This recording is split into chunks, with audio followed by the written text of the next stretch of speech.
जब टाइगर जयराम महतो हैदराबाद पहुंचे थे और जब हैदराबाद में वो तमाम लोग टाइगर जयराम महतो को देखने पहुंचे थे, तो वो लोग टाइगर जयराम महतो से सिर्फ एक ही उम्मीद जताए थे और वो उम्मीद था कि ये टाइगर जयराम महतो हम प्रवासियों का दर्द समझेगा और हम प्रवासियों को अपने प्रदेश ले जाएगा।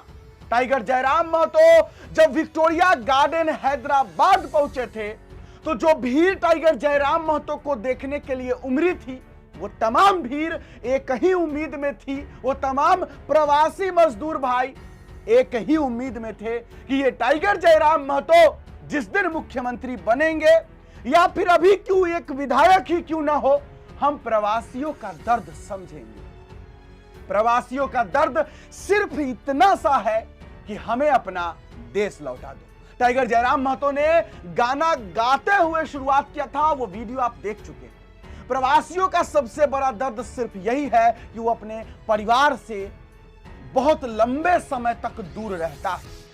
वो 2 रुपए कमाने के लिए अपना गांव, अपना शहर छोड़कर दूसरे प्रदेश में जाकर बस जाता है। और उसी को लेकर आज मॉनसून सत्र जो शुरू हुआ है झारखंड विधानसभा का, टाइगर जयराम महतो उस मॉनसून सत्र के बाद एक बात सबसे बड़ी चीज बताई उन्होंने कहा कि प्रवासियों के लिए मैं इस विधानसभा के मॉनसून सत्र में तगड़ा आवाज देने जा रहा हूं। मैं प्रवासियों के दर्द के आवाज को झारखंड विधानसभा के अंदर बुलंद करने जा रहा हूं। चलिए सबसे पहले सुनते हैं टाइगर जयराम महतो जी को, उसके बाद हम बात भी करेंगे इस मुद्दे पर। जयराम महतो है, अभी हैदराबाद से घूम के आए, उसके पहले नॉर्थ ईस्ट स्टेट घूम रहे थे। वहाँ का एक्सपीरियंस भी जानेंगे और यहाँ का एक्सपीरियंस भी जानेंगे। क्या बदलाव है वहाँ के सदन में भी आप गए तो इसी तरह से चप्पल पहन के ही चले गए। नॉर्थ ईस्ट से क्या सीखें? देखिए, हम लोग एक विधायक घूमने की सोच से नहीं जाते हैं, हम वहाँ के पकवानों का आनंद लेने के लिए, वहाँ के पोशाकों का माने के लिए नहीं जाते हैं। हम जानना चाहते हैं कि उस राज्य में क्या हमारे राज्य से बेहतर है। अगर आप नॉर्थ ईस्ट की बात करें तो सबसे पहला कि भाई वो जमीन दूसरा आदमी वहाँ नहीं ले सकता है। मैं बिल्कुल इसका कट्टर समर्थक हूँ। हमारे राज्य की विविधता गड़बड़ा रही है, हमारे राज्य की सांस्कृतिक पहचान धूमिल हो रही है, हमारे राज्य की आर्थिक स्थिति धूमिल हो रही है। इसका कारण है कि कई राज्यों के लोग यहाँ आसानी से जमीन ले रहे हैं, आसानी से बस रहे हैं, आसानी से रह रहे हैं। ये बहुत ही सुंदर नियम है आपके नॉर्थ ईस्ट में। उसके बाद अगर आप हैदराबाद की बात करें तो वहाँ हमारे बिल्कुल घर के बगल के हमारे प्रवासी मजदूर नहीं, प्रवासी नहीं हो, सबसे पहले हमारे घर के बगल के एक भाई कहें, हमारे बड़े भाई समान कहें, वहाँ के आईजी हैं। अच्छा। उनसे हमने घंटों बात की, तरसीब आलम इकबाल। तो इकबाल भाई से जब हमने बात की तो मैंने बताया कि अगर हम लोग झारखंड में इतनी रात को घूमते हैं तो कम से कम चौक चौराहे में बहुत सारे पुलिस देखते हैं, पेट्रोलिंग की व्यवस्था देखते हैं, आपके हैदराबाद में नहीं दिखी। बोला यहाँ चोरी, डकैती, छिनतई के मामले बहुत कम होते हैं, यानी पुलिसिंग वहाँ बेहतर। मैं बता रहा हूँ, मैं लगभग 12-2 बजे रात को वहाँ भ्रमण किया। चौक चौराहा में पुलिस की व्यवस्था बहुत कम थी।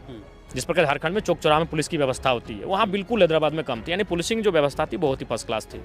फिर उनसे मैंने बात की कि चूंकि आप इतने बड़े पदाधिकारी हैं तो हैदराबाद में या फिर आपके तेलंगाना स्टेट में कौन सी पॉलिसियाँ बेहतर है। उन्होंने फिर एक एजुकेशन की एक पॉलिसी बताई कि उसके माध्यम से हम लोग किस प्रकार से बच्चों का फ़ी को माफ़ करते हैं। एजुकेशन में भी आज देख ले आप, तेलंगाना स्टेट्स की स्थिति बहुत बेहतर है, टॉप 5 में है। आप रोजगार में देखें तो वो IT हब के रूप में डेवलपमेंट हो चुका है, हमें लगता है बेंगलुरु का मुकाबले या फिर बेंगलुरु से आगे जा रहा है, तो वहाँ वो बेहतर हो चुके हैं। आप एजुकेशन में बेहतर हो चुके हैं, हेल्थ में बेहतर हो चुके हैं। और 2014 में बना है, यानी मात्र कितना 11 साल का स्टेट है, हम तो 25 साल का स्टेट है। हमसे वो कितना जूनियर है, कितना छोटा है।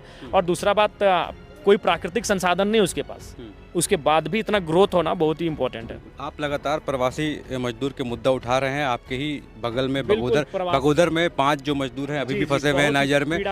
दूसरा कि कुछ लोग जो है बाहर मृत्यु हो जाती है, लाने में बहुत देरी होती है, उसमें क्या? फेज भाई बहुत बड़ा लिस्ट है। जिस दिन हम प्रवासी पे बहस करेंगे, हम आसपास के तमाम जो हजारीबाग, गिरिडीह और धनबाद, बोकारो के जो 4 जिले हैं, कोडरमा, इन 4-5 जिलों का हम डेटा लेके आएंगे सदन में कि विगत बिल्कुल बजट सत्र से लेकर आपका अभी मानसून सत्र तक इन 3 महीनों में नहीं करने से भी 30 से 50 के बीच प्रवासियों की मृत्यु हो चुकी है। और बहुत ही कम आयु में, उम्र 24 साल से 35 साल के मध्य, बहुत ही कम आयु में कम से कम 30 से 50 प्रवासियों की मृत्यु हुई है, जिसमें मैक्सिमम आपके बिशुनगढ़, डुमरी, नवाडी, बगोदर और कुछ हिस्सा राजधनवार कहिए, बिरनी कहिए, बरकट्ठा, बिल्कुल। इन क्षेत्रों का है। तो निसंदेह पूरे डेटा के साथ में जब प्रवासी पे मेरी बहस होगी, पूरे डेटा के साथ आऊँगा कि आज किस प्रकार से प्रवासियों की हालत है इस देश में, इस राज्य में, हमारे लोग किस प्रकार से वहाँ मैंने जिंदगी और मौत के बीच जाकर 2 पैसे कमाने गए हैं। तो इसके लिए आपके पास क्या प्लान है रोकने का? पिछले बार मैंने देखिए, सवाल प्लान किया था तो सरकार- आपने कहा था कि ये केंद्र बिल्कुल, सरकार का मामला है, नहीं, दोनों। लेकिन एज ए विधायक आपका क्या रोल होगा? देखिए, एज ए विधायक आप क्या कर सकते हैं? एज ए विधायक आपके पास कोई फंड ही नहीं है। आपके पास 5 करोड़ जो आता है एक वित्तीय वर्ष में खर्च करने के लिए, तो नली गली सड़क पुल पुलिया में खत्म हो जाता है। एज ए विधायक आपके पास 5 करोड़ है और हमारे प्रवास की संख्या 16 लाख 17 लाख है। एज ए विधायक अगर ईमानदारी से कहें तो प्रवास को आप नहीं रोक सकते हैं। एज ए गवर्नमेंट आपको प्रवास की समस्या को रोकना होगा।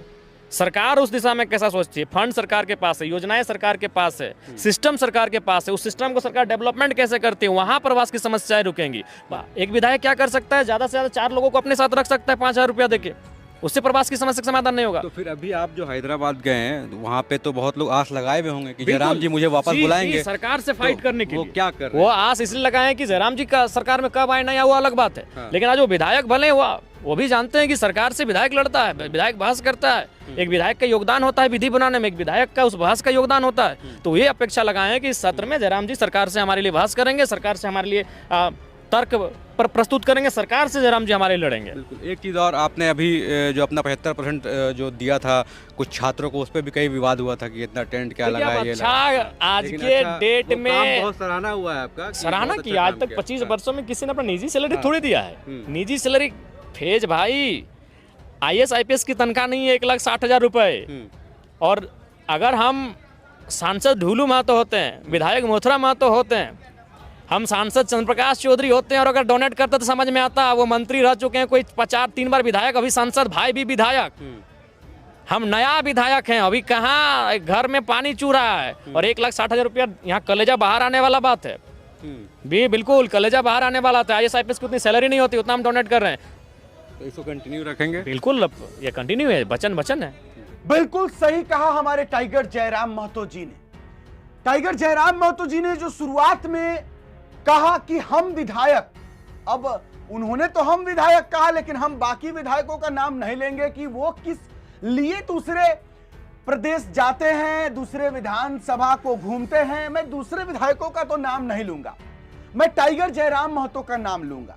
टाइगर जयराम महतो को लेकर पत्रकार बंधु ने सवाल किया कि आप नॉर्थ ईस्ट गए थे, आप अरुणाचल प्रदेश भी गए थे, नॉर्थ ईस्ट जब गए, वहां विधानसभा जब गए, तो आप वहां से क्या उसमें क्या देखी? तो टाइगर जयराम महतो जी ने कहा कि भैया मैं दूसरे प्रदेश जाता हूं तो वहां मैं अच्छे अच्छे पकवान खाने नहीं जाता हूं, या मैं वहां घूमने नहीं जाता, मैं जाता हूं वहां सीखने कि आखिरकार मेरे प्रदेश में ऐसी कौन सी चीज की कमी है जो उस प्रदेश में है।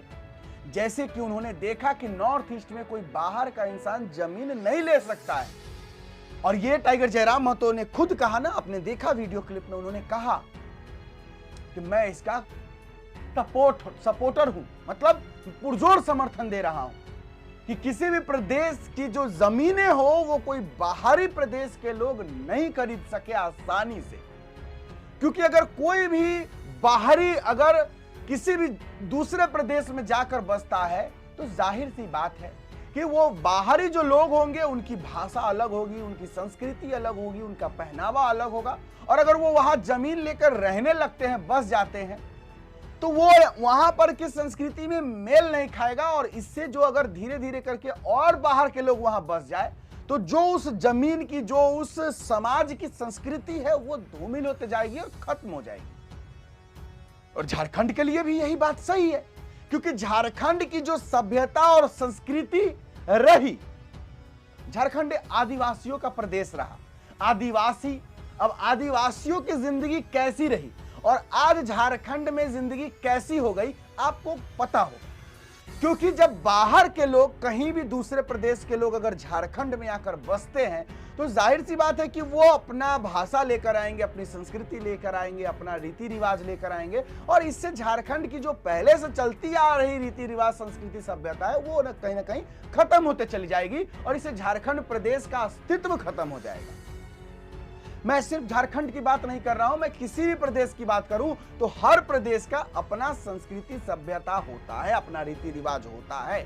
अगर वहां पर कोई दूसरे लोग आकर बसते हैं, बसने का मैं बात कर रहा हूं, मैं घूमने का बात नहीं कर रहा हूं। अगर कोई भी इंसान कहीं घूमने के पर्पज से जाता है कि मैं वहां कुछ दिन रहूंगा, घूमूंगा, देखूंगा, समझूंगा, मैं फिर वापस चला आऊंगा, तो मैं उसकी बात नहीं कर रहा हूं। ये सही है, मैं इसकी बात नहीं कर रहा हूं। मैं बात कर रहा हूं कि कोई किसी दूसरे प्रदेश में जाकर कहीं बस जाते हैं जमीन लेकर के, मैं उसकी बात कर रहा हूं। हाँ, कुछ मजबूरियां होती होंगी कुछ लोगों की कि मजबूरीवश वो वहां जाते हैं, वहां तक तो ठीक है। लेकिन कुछ लोग जो है अपना जानबूझकर वहां पर अगर सेटल होते हैं, अगर वो मजबूरी नहीं है, शौक से अगर सेटल होते हैं, तो उसको लेकर मैं कहना चाहता हूं, या टाइगर जयराम महतो जी का भी वही कहना है कि इससे संस्कृति और सभ्यता धूमिल हो जाती है, खत्म हो जाती है, जो वहां की पहले की संस्कृति रही हो।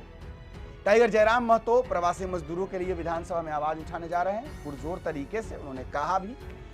उसके बाद हैदराबाद में जो कुछ भी उन्होंने देखा वो भी आपने सुन ही लिया, क्या कुछ बताएं वो। और अरुणाचल प्रदेश जो नॉर्थ ईस्ट गए थे, वहां जाकर उनको कैसा लगा। मैंने बाकी विधायकों का नाम इसलिए नहीं लिया क्योंकि बाकी के विधायक हो सकते हैं घूमने, खाने पीने, एंजॉय करने जाते होंगे, लेकिन टाइगर जयराम महतो के बारे में मैं जितना जानता हूं कि वो अगर जाते होंगे तो कुछ ना कुछ सीखने ही जाते होंगे। कमेंट बॉक्स में जरूर लिखिएगा मैंने जो कहा सही कहा, गलत कहा। इजाजत दीजिए मुझे, मेरा नाम बिट्टू सिंह, आप इस वीडियो को मिस्टर बिट्टू सिंह पर देख रहे होंगे। जोहार, जय हिंद।